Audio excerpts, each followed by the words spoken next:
साईं बाबा ने बात की रामायण के राम सेतु के बारे में। ये जो कॉन्वर्सेशन है ये मैंने कहाँ से ली है मैं आपको बाद में बताता हूँ, बट इस कॉन्वर्सेशन में हमें श्यामा जो बाबा के एक प्रिय भक्त थे, श्यामा जो थे वो बाबा के एक सबसे करीबी भक्तों में से एक थे और जो बाबा के बहुत लंबे समय तक उनके साथ रहते थे।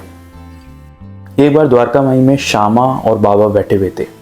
श्यामा ऐसे ही क्यूरियस होके बाबा से पूछते हैं कि देवा एक बात बताइए कि रामायण में ऐसा लिखा है कि भगवान राम ने जब लंका पर चढ़ाई की थी तब उन्होंने कहते हैं कि कई सारे वानरों के साथ मिलके एक राम सेतु ब्रिज बनाया था, पुल बनाया था लंका के लिए, तो क्या ये बात सच है? तो उस पर साईं बाबा बोलते हैं कि हाँ श्यामा, ये बात सच है कि भगवान राम ने करीब करोड़ों वानरों के साथ मिलकर एक राम सेतु ब्रिज बनाया था। पर श्यामा बोलते हैं कि करोड़ों बंदर, इतने सारे बंदर कहाँ बैठे थे?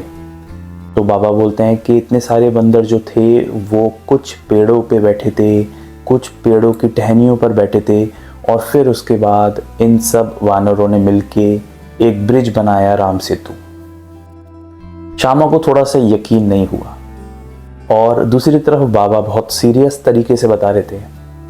फिर श्यामा थोड़ा सा चुटकी लेने के लिए ऐसे पूछते हैं कि देवा क्या आपने अपनी आंखों से ऐसा देखा था? तो फिर बाबा मुस्कुराते हैं और कहते हैं कि हाँ श्यामा, मैंने अपनी आंखों से देखा था। अब श्यामा जो थे वो ये सोचने लगे कि रामायण को हुए हुए कितने साल बीत चुके हैं, कितने लाख साल बीत चुके हैं और अब मेरे सामने बाबा बैठे हैं और ये मुझे कह रहे हैं कि इन्होंने अपनी आंखों से रामायण देखी। उसके बाद जो श्यामा हैं वो कहते हैं कि आपको जब मैंने पहली बार देखा था तो आपकी थोड़ी थोड़ी मूंछें आई हुई थी, थोड़ी थोड़ी दाढ़ी आई हुई थी और आपकी उम्र को देख के तो नहीं लगता कि आप रामायण काल में होगे। अब ये बात सुनकर साईं बाबा ने उन्हें जो रिप्लाई दिया वो आप सुनिएगा। साईं बाबा ने कहा कि श्यामा, मैंने तुम्हें और कई लोगों को कई जन्मों से देखा है और हर जन्म के बारे में मुझे मालूम है, हर व्यक्ति के हर जन्म के बारे में मुझे मालूम है और इतने जन्मों से आते हुए भी मुझे वो हर चीज़ याद है जो हुई है, तुम्हें याद नहीं है। और हाँ, मैंने अपनी आँखों से वो पुल भी देखा है जो भगवान राम की सेना ने बनाया था। और रही बात मेरी, तो मैं लाखों जन्मों से ये देखता आ रहा हूँ, लेकिन उन सब के बारे में मुझे मालूम है, तुम्हें मालूम नहीं है। रही बात मेरी उम्र की, जैसा मैं तुम्हें अभी दिखता हूँ मैं ठीक वैसा ही दिखता था और उतने ही एज का था उस वक्त भी। ये सुनकर श्यामा हैरान थे और उसके बाद बाबा ऐड करते हुए ये चीज़ बोलते हैं कि श्यामा पूछते हैं कि क्या आप सच कह रहे हैं? तो बाबा बोलते हैं कि इस द्वारका माई में बैठ के ना मैंने कभी किसी से झूठ बोला है और ना ही मैं किसी से झूठ बोलूँगा। ये मैं यहाँ पर हमेशा सच बोलता हूँ और इस बार भी मैं सच बोल रहा हूँ। तो ये एक बहुत प्यारी कॉन्वर्सेशन हमें जानने को मिलती है श्यामा और बाबा के बीच जो हुई थी रामायण के राम सेतु के ऊपर। और ऐसी कई सारी कहानियाँ और ऐसी कई सारी बातें अलग भक्तों ने बाबा से हो सकता है पूछी भी होंगी, जो बहुत हद तक रिकॉर्ड की गई बुक्स के अंदर और बहुत हद तक रिकॉर्ड्स नहीं की गई।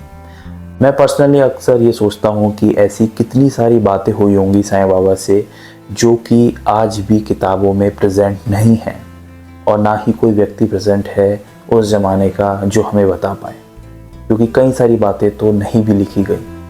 लेकिन हम रिलाई करते हैं उन चीज़ों पर कि जो बुक्स में लिखा गया है उन चीज़ों को भी अगर हम पढ़ें समझें तो हमें बहुत कुछ जानने को मिलता है हिस्ट्री में। और ये जो मैंने कहानी आपको सुनाई ये दी गई है केशव गावनकर जी की किताब में। और केशव गावनकर वो व्यक्ति थे जो 1918 में खुद बाबा से जाकर मिले थे। उन्होंने अपनी किताब में ये कहानी लिखी थी और इस कहानी का क्रेडिट भी उन्हीं को जाता है।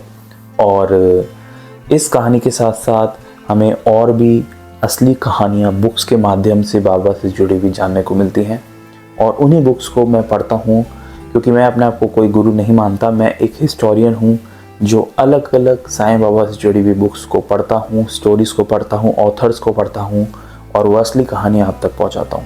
उम्मीद है आपको साईं बाबा से जुड़ी हुई रियल हिस्ट्री जानना पसंद होगा। असली कहानी सुनने के लिए आप ढेर सारी कहानी इस चैनल पर अवेलेबल है, आप जाकर देख सकते हैं। और इसी तरह साईं बाबा से जुड़ी हुई रियल हिस्ट्री जानना चाहते हैं तो इस चैनल को भी सब्सक्राइब कर सकते हैं। मिलेंगे एक नेक्स्ट वीडियो में, तब तक के लिए ओम साई राम।